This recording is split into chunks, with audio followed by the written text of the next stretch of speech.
भगवान शंकर जैसा ज्ञानी संसार में नहीं है, और भगवान शंकर जैसा ज्ञानी राम कथा को अपने हृदय में रखता है।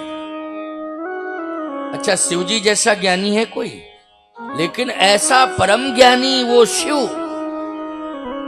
वह शिव अपने हृदय में यदि किसी को स्थान दे रहा है तो रामचरितमानस को, राम कथा को, राम के चरित्र को। अच्छा भैया, शिव जी के नक्शे सिकतक के जितने स्वरूप हैं उनमें किस किस का वास है? बोले शिव जी के चरणों में मानसरोवर है।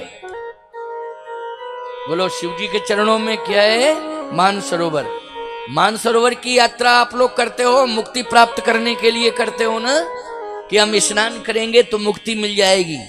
लेकिन शिव जी के चरणों में वो मानसरोवर प्रवाहित हो रहा है कैलाश की तलहटी में, जो तिब्बत के भूखंड में है, तिब्बत के।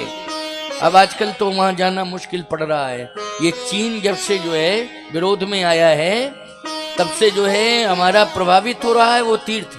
लेकिन फिर भी हम किसी न किसी तरह से यात्रा कर ही रहे हैं। थोड़ा व्यवस्थित ढंग से हो जाती थी, अब थोड़ा विशेष सुरक्षा के साथ कर रहे हैं। क्यों भाई?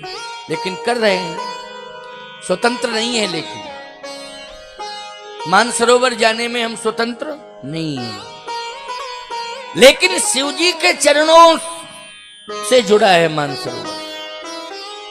अच्छा, दूसरी बात, शिव जी के मस्तक पर गंगा जी हैं, जटाओं में। अच्छा, गंगा जी का काम क्या है? गंगा जी का काम भी मुक्ति देने का है। गंगे तो दर्शनात् मुक्ति।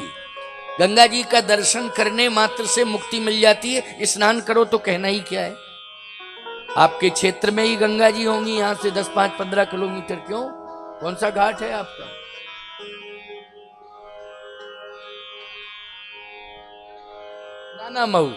नाना मऊ में गंगा जी है, यहां से 10-15 किलोमीटर, 5 ही है। अरे तब तो गंगा ही के तट पे बैठे यार, है ना। गंगा जी में स्नान करना तो कहना ही क्या, लेकिन दर्शन कर लो तो मुक्ति मिल जाती है। लेकिन ऐसी गंगा कहां रहती है? भगवान शंकर की जटाओं में। लेकिन रामचरितमानस कहां रहता है? हृदय में। रचि महेश निज मानस राखा, पाए सुसमय शिवासन भाखा। रचि महेश निज मानस राखा, पाए सुसमय शिवासन भाखा। पाए सुसमय शिवासन भाखा, रच महेश निज मानस राखा। हृदय में रखा है राम के चरित्र को। यही पुस्तक जो रामायण ग्रंथ है, इसको शिव जी ने कहां रखा है? हृदय में। और एक बात बता दें, श्रोता इतने अच्छे हैं कि तुम लोगों को तो सोचना पड़ रहा है कि दुकान कैसे छोड़ें। दुकान छोड़ते हैं तो ग्राहक न चला जाए, और ग्राहक चला गया तो फिर पैसा रुपया कहां से आएगा? सोचना पड़ रहा है कि नहीं? फिर सोचते हो कोई बात नहीं है कि थोड़ी देर के लिए चले जाएंगे। फिर सोचते हो चलो कल किसी को दुकान पर परिवार के सदस्य को जिम्मेदारी देंगे, फिर हम चले जाएंगे सुनने के लिए। कोई और कामों में व्यस्त है, अपने अपने कार्य हैं, अलग अलग उनका महत्व है, प्रभाव है। लेकिन मैं कहता हूं कि शिवजी से बड़ा व्यस्त तो दुनिया में कोई नहीं है। शिवजी सबसे ज्यादा व्यस्त हैं। क्यों? आप तो एक घर के मालिक हो, शिवजी तो पूरे विश्व के मालिक हो। इसलिए उनका नाम है विश्वनाथ। विश्वनाथ का अर्थ क्या है? पूरे विश्व के नाथ हो, स्वामी हो, मालिक हो। तो बताओ कितने व्यस्त होंगे? क्या तुम एक छोटे मोटे परिवार के स्वामी हो तब व्यस्तता बता रहे हो? वो पूरे संसार के स्वामी हैं, कितने व्यस्त हैं। विश्वनाथ ममनाथ पुरारी, त्रिभुवन महिमा विदित तुम्हारी। लेकिन जब कथा होती है तो वो सारी व्यस्तताओं को दूर कर देती। वो कथा जहां होती वहां चल देते हैं, नहीं मैं कथा सुनने।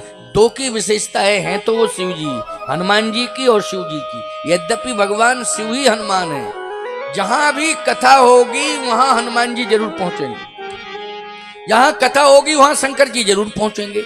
अब आप कहो महाराज जी एक ही समय में एक ही टाइम में संसार इतना बड़ा है, चलो सबसे ज्यादा कथाएं पूरी दुनिया में भारत में होती हैं। क्यों भाई? सबसे ज्यादा कथाएं आध्यात्मिक देश पूरी दुनिया में, सबसे बड़ा आध्यात्मिक देश कौन है? भारत है हमारा।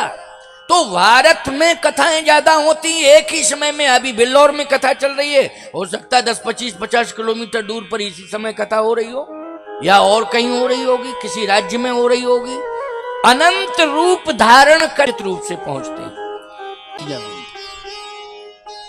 सांसारिक वासनाओं का मोतिया बिंद है आंखों पर, इसलिए वो आंखें जो है देख नहीं पाएंगी हनुमान जी को, न शंकर जी को। और जैसे ही कथा के द्वारा हम ऑपरेशन करेंगे ना, तो कथा में ही किसी दिन दर्शन हो जाएगा, अनुभव कर लोगे क्या हो गया। और फिर कहोगे अरे हम तो ये समझ रहे थे कि हनुमान जी सामने आ गए फिर चले गए। बस यही अनुभव ही होगा, यही अनुभव कथा में होगा। लेकिन आते हैं, निश्चित रूप से आते हैं। आज भगवान शंकर कैलाश के शिखर से उतर रहे हैं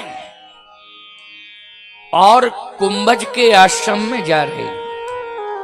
दूरी कितनी है अब आप सुनिए। कुंभज ऋषि का आश्रम दक्षिण भारत में, और कैलाश कहां है? हिमालय। बोलो भैया कितना अंतर है?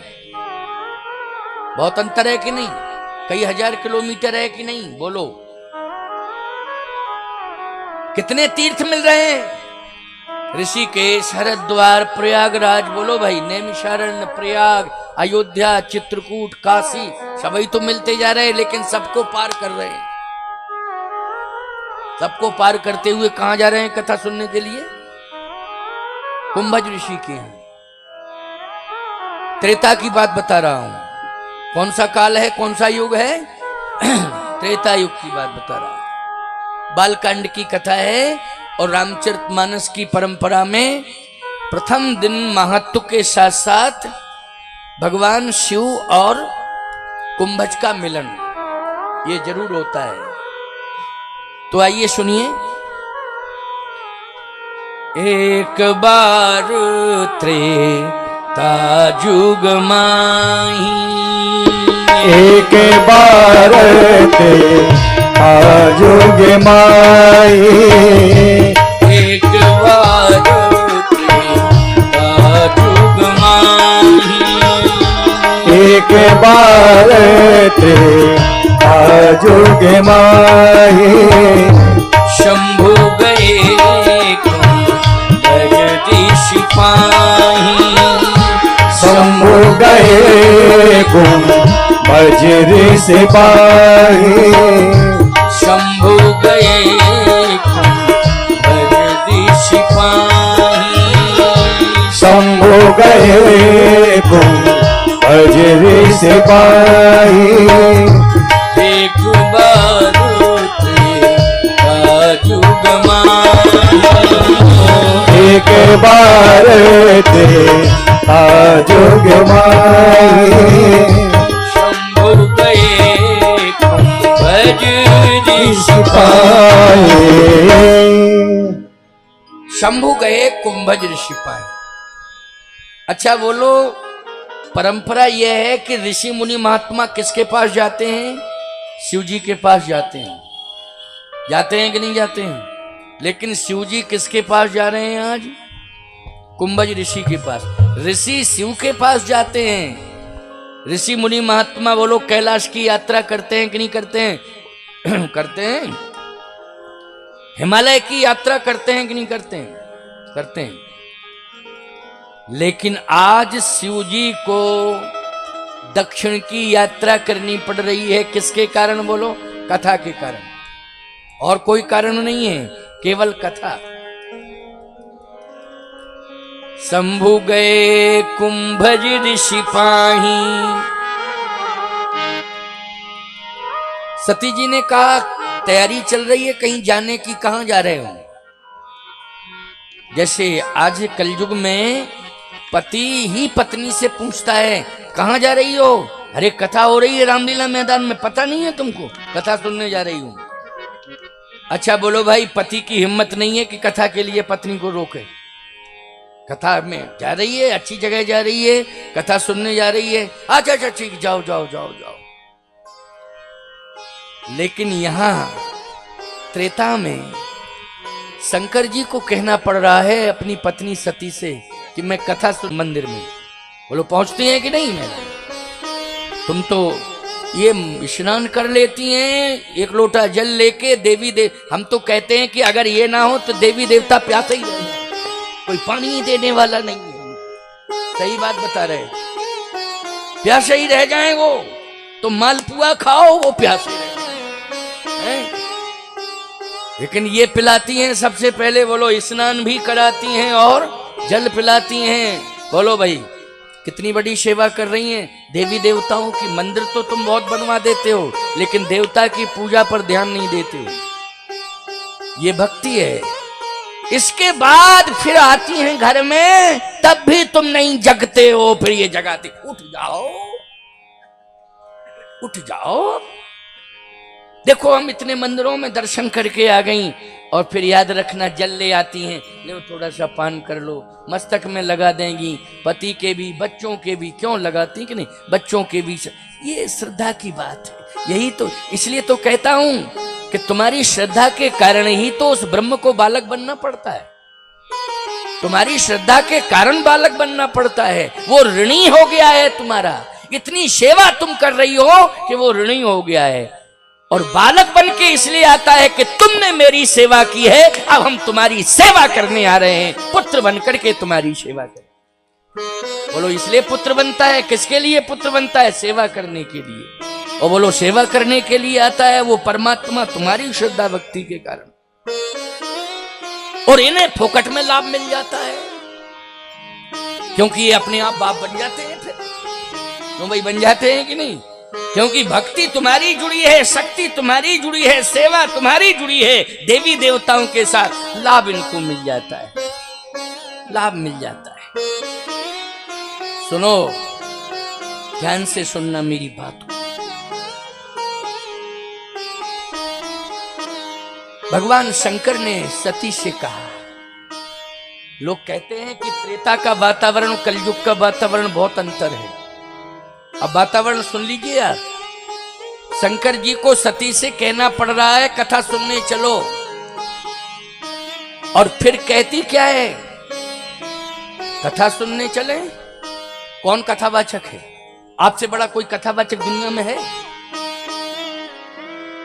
भगवान शंकर ने कहा अगर तुम ये मानती हो कि मुझसे बड़ा कथावाचक कोई नहीं है, तो फिर मेरी बात को क्यों नहीं मानती हो? मानना चाहिए कि नहीं? जैसे पति को मानो लेकिन पति की भी मानो, रामायण को मानो रामायण की मानो, माता पिता को मानो माता पिता की मानो, गुरु को मानो गुरु की मानो। अब गुरु को मान रहे, गुरु की नहीं मान रहे, माता पिता को मान रहे, माता पिता की नहीं मान रहे। गड़बड़ है नहीं, संतुलन बिगड़ा हुआ है। मैं एक बात कहता हूं, कलयुग में सबसे ज्यादा धर्म कर्म सत्कर्म माताओं बहन बेटियों तुम्हारे द्वारा हो रहे हैं। उसमें अहम भूमिका तुम्हारी है, सहयोग इन सबका है। लेकिन त्रेता की बात मैं बता रहा हूं, भगवान शंकर को प्रेशर बनाना पड़ा, दबाव।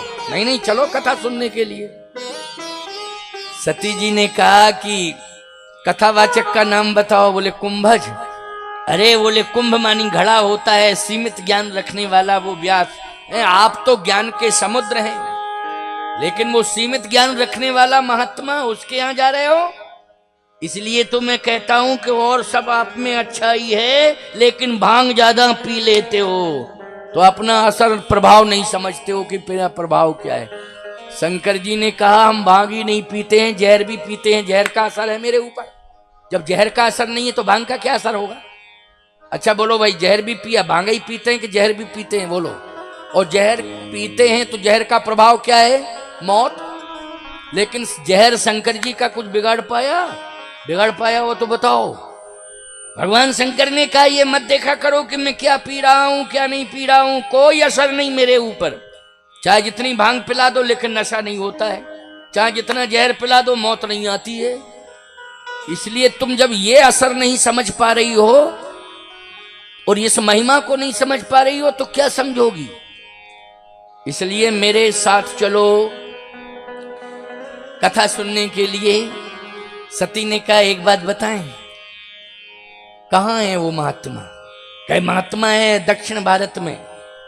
सती ने कहा जैसे ही चलेंगे कैलाश से तो मेरा मायका मिलेगा हरिद्वार कनखल, वहां रुक जाना। इतने बढ़िया बढ़िया बाबा हैं कथा कहने वाले हरिद्वार में, मैं सुनवाऊंगी। मेरा बाप है राजा, बड़े बड़े कथावाचक महात्मा आके वहीं कथा सुनाएंगे। देखो पिता का अभिमान आ गया कि नहीं आ गया? क्यों? क्योंकि मायका बीच में पड़ रहा है। क्यों? मायका बीच में पड़ रहा है, वो साधारण नहीं है। हरिद्वार में कनखल है, कनखल में पैदा हुई थी, हरिद्वार ही है वो। कनखल मानी हरिद्वार, हरिद्वार मानी कनखल। और कनखल के राजा थे दक्ष प्रजापति जी, उनकी पुत्री है कौन? सती। अच्छा भैया, कैलाश से जब दक्षिण की यात्रा करोगे तो हरिद्वार कनखल कहाँ मिलेगा? बीच में मिलेगा कि नहीं मिलेगा? तो क्या कह रही है? वहां मत जाओ। फिर कहे आप अपनी ससुराल में रुक जाओ, मेरा मायका आपकी ससुराल, वहां स्वागत भी होगा और बढ़िया बढ़िया महात्माओं को बुलवाऊंगी और कहूंगी पिताजी अच्छे संत बुलाओ, इनको कथा सुनवाओ। जैसे बिल्लौर वालों ने हमको बुलाया है चित्रकूट से, हैं कथा सुनवा रहे हैं तुमको सब। सती भी कह रही है कि बहुत अच्छे अच्छे महात्माओं की वाणी सुनने को मिलेगी कनखल हरिद्वार में। भगवान शंकर ने कहा बस यही तो भाव है तुम्हारा, आकर्षण तुम्हारा पिता के प्रति है, आकर्षण तुम्हारा कथा के प्रति नहीं। शंकर जी स्पष्टवादी हैं, बोल दिए पिता के प्रति आकर्षण है लेकिन कथा के प्रति आकर्षण नहीं है। कुंभज ऋषि के यहां मैं क्यों जा रहा हूं कथा सुनने के लिए, इस बात पर विचार करो। हां बताओ, तुम कहती हो कि वो घट के समान है, लेकिन वो साधारण घट नहीं है, उनका नाम कुंभज ही नहीं है, उन्हीं का नाम अगस्त है। इतना बड़ा घट है कि पूरा समुद्र पी लिया। अच्छा बोलो, समुद्र किसने पिया था? जल्दी बोलो। महात्माओं में समुद्र किसने पिया था? अगस्त जी। अगस्त ही का नाम कुंभज है। अब बताओ पूरा का पूरा समुद्र किसमें समा गया? घड़े में। तो वो घड़ा विशेषता लिए कि नहीं लिए? जल्दी बोलो। घड़ा क्या है? विशेषता लिए। जैसे ये ब्रह्मांड एक घट में समाया है, तो ब्रह्मांड कितना बड़ा है लेकिन घट कितना बड़ा होगा? सोचो जरा। लेकिन पूरा ब्रह्मांड किसमें समाया है? घट के अंदर। ब्रह्मांड निकाया निर्मित माया रोम रोम प्रतिवेद कहे, पूरा का पूरा ब्रह्मांड ही घट में समय, घटाकाश है। तो घट के अंदर अब इसकी व्याख्या होगी तो बड़ी विचित्र व्याख्या होगी। अब लोग कहेंगे बाजार में कैसी बातें करते महाराज, पूरा ब्रह्मांड घड़े में, घट में, पता नहीं भांग खा के आए कथा कहने जाने क्या। अरे भैया तुम नहीं समझ पाओगे जो मैं व्याख्या कर रहा हूं, इसके लिए अभी तुम्हें बहुत समय लगेगा समझने में, इसलिए उस प्रसंग को अभी नहीं सुनाऊंगा, तुम्हारी समझ में जो आ जाए वो सुनाऊंगा। सती पूरा का पूरा समुद्र पी लिया है उन्होंने, अगस्त ने, वही है कुंभज। लेकिन समुद्र पीने के बाद भी उनके अंदर अभिमान नहीं आया, क्योंकि कुंभज, क्यों भाई, एक अपने को सीमित, कुंभज घड़ा मानी सीमित, चाहे जितना बड़ा घड़ा बना दो, बड़ा से बड़ा, लेकिन सीमित होगा आकार कि नहीं होगा उसका? बोलो भाई, बोलो होगा कि नहीं होगा? ऐसा तो नहीं है कि घड़ा नदी बन जावे या घड़ा समुद्र बन जावे, उसका एक आकार होगा। बोलो होगा आकार कि नहीं होगा? और एक बात आपको बताएं, आकार है तो उसमें कोई भी पदार्थ रखा जाएगा, उसकी एक सीमा होगी। लेकिन समुद्र में कितना जल है कोई सीमा नहीं है, लेकिन पूरा समुद्र किसमें समा गया? अगस्त में समा गया। लेकिन इसके बाद भी वो अपने को अभिमानी नहीं मान रहे हैं, अपने आप को कुंभज मान रहे हैं कि हम तो घट के समान हैं। तो जो निराभिमानी होते हैं, बस कथा उन्हीं के मुख से हम सुनते हैं।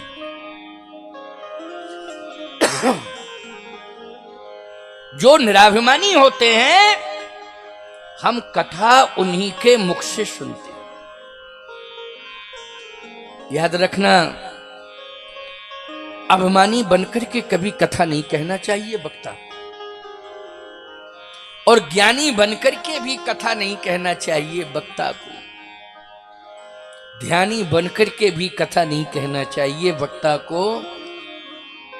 वक्ता को तो निराभिमानी बनकर के कथा कहनी चाहिए। वही कथावाचक सफल है, उसी की कथा सफल है जो निराभिमानी।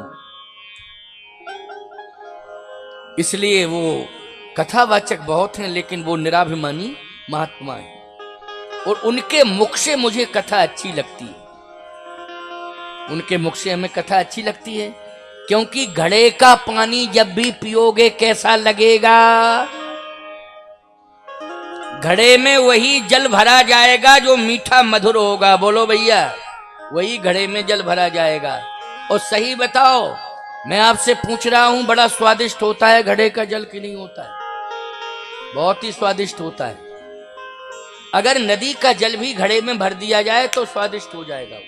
जितना नदी डायरेक्ट आप लोग नदी का जल, उतना स्वादिष्ट नहीं लगेगा। नदी का जल भी अगर भर दिया जाए घड़े में तो स्वादिष्ट। कुएं का डायरेक्ट जल पियो उतना स्वादिष्ट नहीं होगा। कुएं से निकाल करके घड़े में जल भर के रख दोगे और फिर पियोगे, बोलो स्वाद बदल जाएगा कि नहीं बदल जाएगा? स्वाद बदल जाएगा। क्यों? वो घड़ा अपने को हमेशा सीमित समझता है, असीमित। सीमित का मतलब है अपूर्ण। बोलो भाई, सीमित का अर्थ क्या है?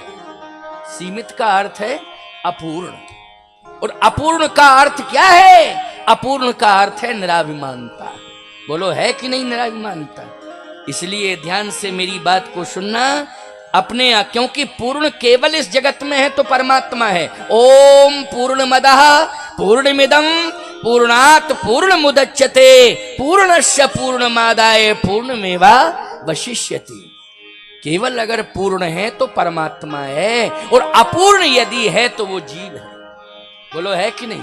लेकिन जीव जब परमात्मा की शरणागति प्राप्त कर लेता है तो परमात्मा फिर अपने अंदर उसे स्थान दे देता है, तो वो पूर्ण हो जाता है। फिर आज भगवान शंकर ने कहा कि इतना बड़ा महिमा मंडित महात्मा तपस्वी पूरा समुद्र पी गया, लेकिन फिर भी अपने को कुंभज कह रहा है। इसलिए निराभिमानी के मुख से कथा सुननी चाहिए।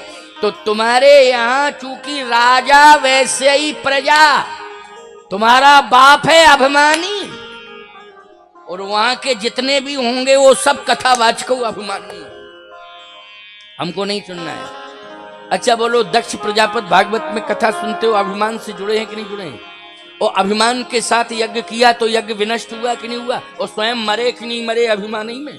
और सतयुग जाकर के वहीं योगाग्नि में जल के भस्मीभूत हो गई, अपने शरीर को नष्ट कर दिया सती ने। दक्ष प्रजापति को भी मरना पड़ा। बोलो मरना पड़ा कि नहीं? कितना बड़ा विनाश हुआ? किसके कारण हुआ विनाश? जल्दी बोलो। अभिमान के कारण हुआ विनाश। हो गया कि नहीं हो गया? मरना पड़ा अभिमान के कारण।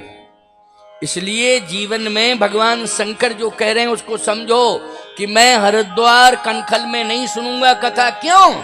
क्योंकि राजा वहां का अभिमानी है, इसलिए वातावरण उस राज्य का कैसा होगा? अभिमान का ही वातावरण होगा। अच्छा, आम का बगीचा होगा तो हवा कैसी चलेगी?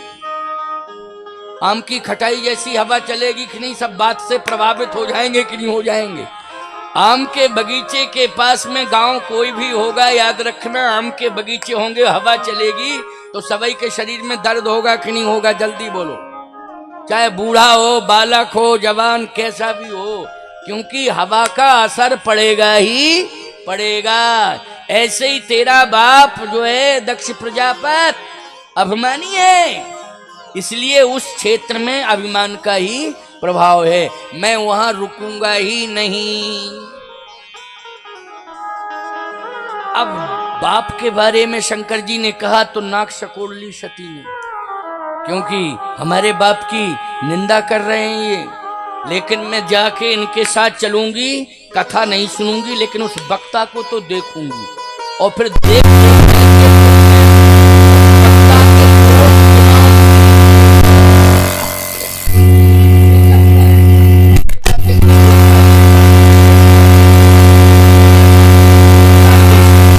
समझ रहे हो कि नहीं? छिद्रान्वेषण ऐसा कभी नहीं सोचना चाहिए। कभी भी वक्ता के दोषों का वर्णन नहीं करना कि हम गए वहां, उनमें ये कमी, ये कमी, ये कमी, ये कमी। नहीं नहीं, तुम्हें तो कमी नहीं देखना है, जो सार बता रहा हूं उसको ग्रहण करना है, कमियों को ग्रहण नहीं करना है। शरीर हाड़ मांस का है, गुण दोष से बना है। कोई दावा नहीं किया जा सकता है कि इसमें गुण ही गुण है, दोष भी हो सकते हैं। भाई गुण दोष से शरीर बना है तो ये क्या मेरा दावा होगा कि इसमें गुण ही गुण है, कोई दोष नहीं है? दोष भी होंगे, लेकिन तुम्हें दोष नहीं देखना है। तुम्हें क्या लेना है? तुम्हें गुणों का सार लेना है। लेकिन सती पहले से ही चैलेंज देकर जा रही है कि मेरे बाप में दोष निकाल रहे, अभिमानी है वो, और जिसे तुम व्यास मान रहे हो वक्ता, मैं उसके दोष गिनाऊंगी। ये दोष, ये दोष, ये दोष, ये दोष, चलो चलती हूं। और याद रखना, सती जी गुण लेने के लिए नहीं गई हैं, वक्ता का दोष देखने के लिए गई हैं। इसलिए सती और पार्वती में अंतर क्या है? वही सती पार्वती बनी है, लेकिन अंतर यह है कि सती संशय का प्रतीक है और पार्वती श्रद्धा का प्रतीक है। तो पूजा याद रखना, यद्यपि 52 शक्तिपीठें सती के माध्यम से बनी हैं, लेकिन 52 शक्तिपीठों की स्थापना केवल सती के अंगों की 52 ही जगह है, 53वीं कोई जगह नहीं संसार में। सती के, और इसमें भी शंकर जी की महिमा जुड़ी है। अगर शंकर जी न ले जाते तो काहे को 52 शक्तिपीठें बनती? लेकिन केवल 52 जगह इस दुनिया में, 52 जगह सती का स्थान है, 52 शक्तिपीठ। लेकिन पार्वती जी का स्थान हर गांव में, हर मोहल्ला में है कि नहीं? जल्दी बताओ। मोहल्ला में जहां जहां भी शंकर जी के स्थान बने हैं, शिव परिवार होगा, अगर 10-5 मंदिर बिल्लौर में होंगे तो 10-5-15 जगह बोलो पार्वती की पूजा हो रही है कि नहीं हो रही है? लेकिन सती जी की 52 जगह तो हो रही है, लेकिन जाना पड़ेगा वहां तब ना। लेकिन पार्वती जी की बोलो हर जगह हो रही है पूजा कि नहीं हो रही है? अंतर दिखाई दे गया। वही सती पार्वती बनी है दूसरे जन्म में, लेकिन श्रद्धा लेकर के जन्म लिए हैं, इसलिए महिमा बढ़ गई। और संशय लेकर के सती चली तो महिमा सीमित हो गई। बोलो हो गई सीमित कि नहीं?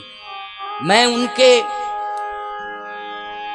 शरीर के अंदर जो शक्ति है, जिससे शक्ति पीठों का साम्राज्य स्थापित हुआ है, मेरे लिए वो 52 शक्तिपीठें समर्पण के भाव से ही मैं उन्हें स्वीकार करता हूं। मेरा उन 52 जगह पर समर्पण है।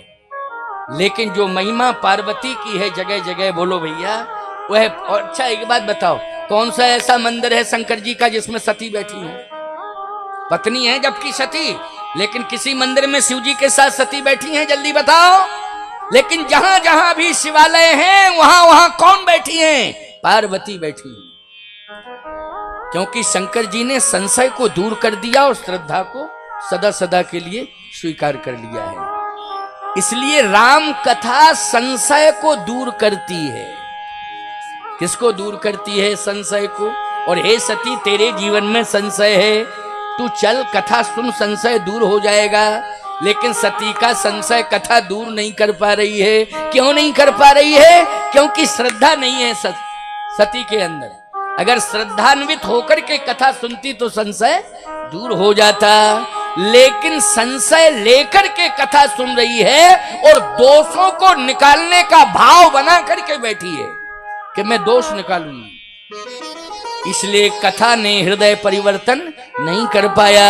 श्रद्धा से यदि आप सब कथा सुनेंगे तो निश्चित रूप से संशय दूर हो जाएगा। राम कथा सुंदर करतारी, राम कथा सुंदर करतारी, राम कथा सुंदर करतारी, राम कथा सुंदर करतारी, संशय विहंग उड़ावन हारी, संशय विहंग उड़ावन हारी, संशय विहंग उड़ावन हारी, संशय विहंग उड़ावन हारी, राम कथा सुंदर करतारी, सुंदर करतारी, राम कथा सुंदर करतारी, संशय विहंग उड़ावन हारी। लेकिन सती को साथ लेकर जा रहे हैं शिव जी। ये त्रेता की घटना है। और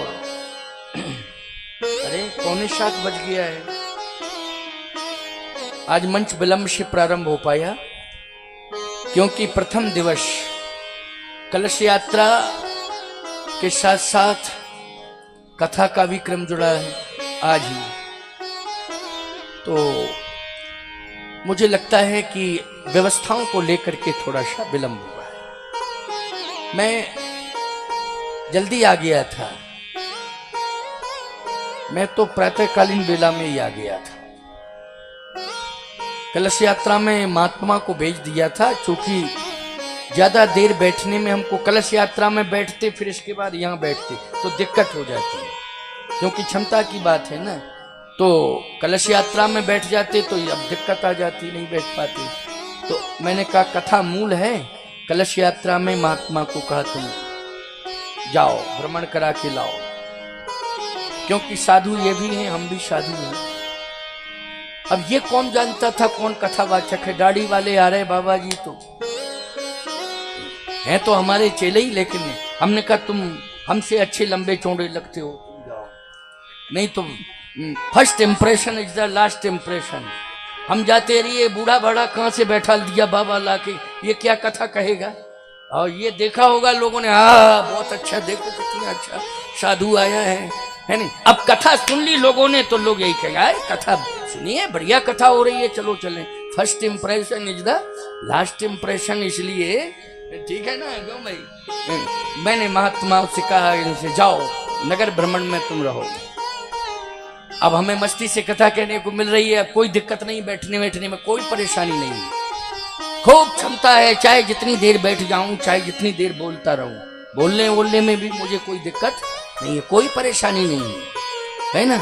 अभी तो हम कल से और फ्लो में आ जाएंगे थोड़ा, और अभी पहला दिन है नहीं, इसलिए कल से सुनना, फिर देखो आनंद ही आनंद आएगा। आनंद तो आज भी अच्छा आज नहीं आ रहा, आनंद आ रहा है तो बस ठीक है, आज आनंद आ रहा है तो रोज ही आनंद बढ़ेगा। क्या है, आनंद बढ़ेगा, बढ़ता ही रहेगा।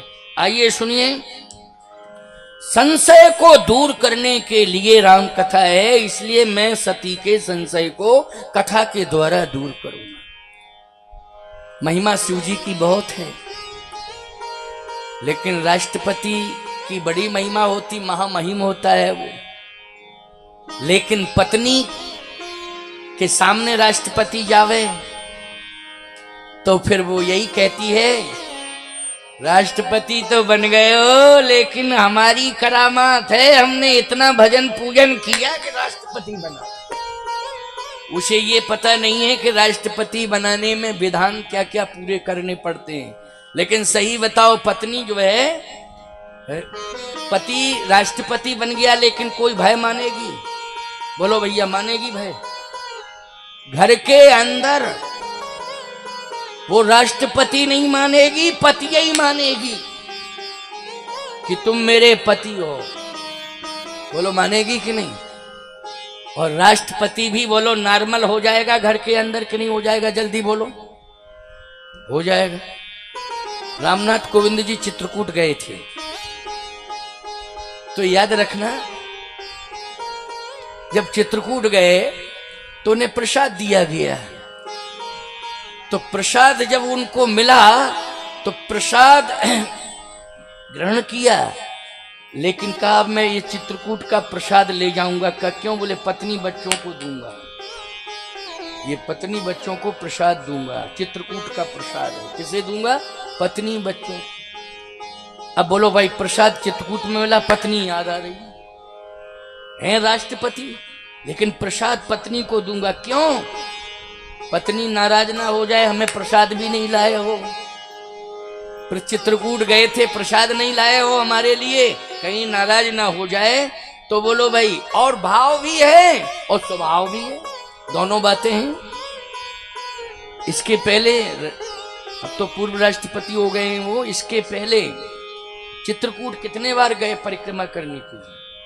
यहीं झींझक के पास तो गांव परौख है उनका, और झींझक रहे हैं और कानपुर रहे हैं, खूब चित्रकूट गए पहले, परिक्रमा किए सब। लेकिन राष्ट्रपति बनने के बाद भी उन्हें चित्रकूट का प्रसाद किसको देना है? अपनी पत्नी और अपने बच्चों को देना। अच्छी बात है, अच्छा भाव है, लेकिन कहीं ना कहीं ये तो रहा ही होगा कि नहीं ले जाएंगे प्रसाद तो पत्नी जरूर कहेगी अच्छा प्रसाद भी लेके नहीं आए। अच्छा एक बात बताओ, प्रधानमंत्री भी इस भाषा में बात नहीं कर सकता है राष्ट्रपति से? बोलो कर सकता है क्या? प्रधानमंत्री भी नहीं कर सकता है, जबकि प्रधानमंत्री को इस देश में पावर बहुत मिले हैं।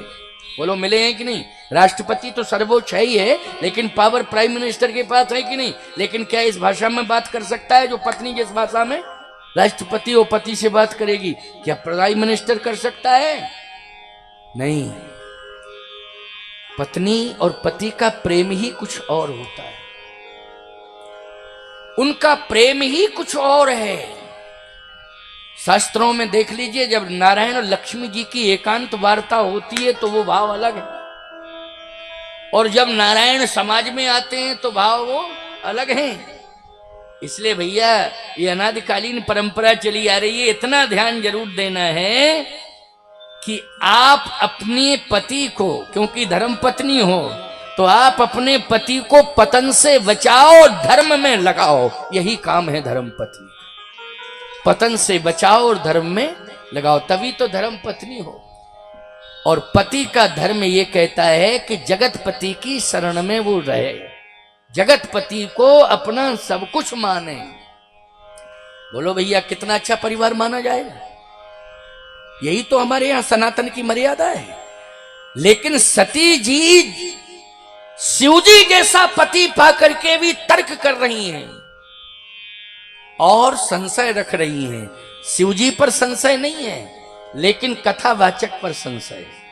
हम ये बिल्कुल नहीं कहेंगे भैया उन्होंने, शंकर जी जैसा चरित्रवान कौन होगा, शंकर जी जैसा महान कौन होगा? शिव जी पर संशय नहीं है, यानी पति पर संशय नहीं है, लेकिन पति जहां जा रहा है कथावाचक के ऊपर संशय करना चाहिए था। पति और कहीं जा रहा होता, क्यों भाई, मर्यादा के विपरीत जगह पर ले जा रहा होता तो संशय करना चाहिए, लेकिन कथा के क्षेत्र में ले जा रहा है। एक समुद्र के तट पर कथा हो रही है, संतों के बीच में कथा हो रही है, वहां अगर पति ले जा रहा है तो प्रसन्नता पूर्वक जाना चाहिए था, किसी भी प्रकार का तर्क नहीं करना चाहिए था। लेकिन नहीं मानी सती, तर्क पर तर्क करती गई।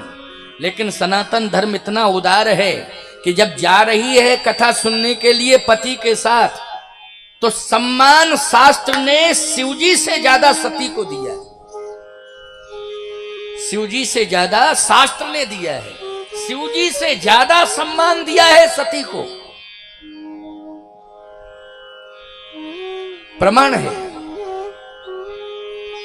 संग सती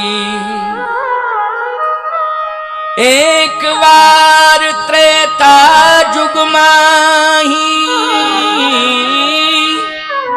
शंभु गए कुंभज ऋषि सिपाही।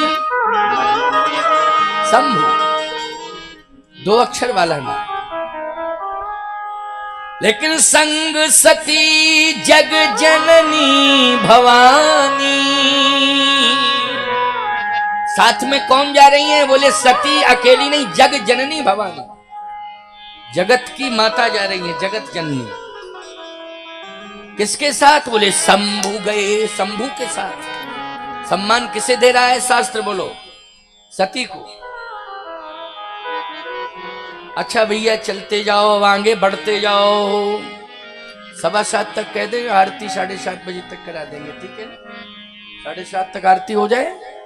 कल से प्रवचन टाइम क्या है प्रचार पत्रों में? 4 बजे से 7 बजे तक, 4 से 7 का समय है, इसलिए 4 बजे से 7 बजे तक कथा होगी, प्रतिदिन होगी, और 7 बजे आरती हो जाएगी। 7:30 बजे तक आप लोग यहाँ से अपने अपने घर को प्रस्थान करेंगे, लेकिन आज 7:30 बजे आरती कराएंगे, ठीक है ना? 7:30 बजे आरती, चूंकि आज विलंब हो गया था और विलंब व्यवस्थाओं को लेके हुआ, कोई बात नहीं। आइए सुनिए, बड़ा अच्छा भाव है। भवानी जा रही हैं, जगत जननी जा रही है, साथ में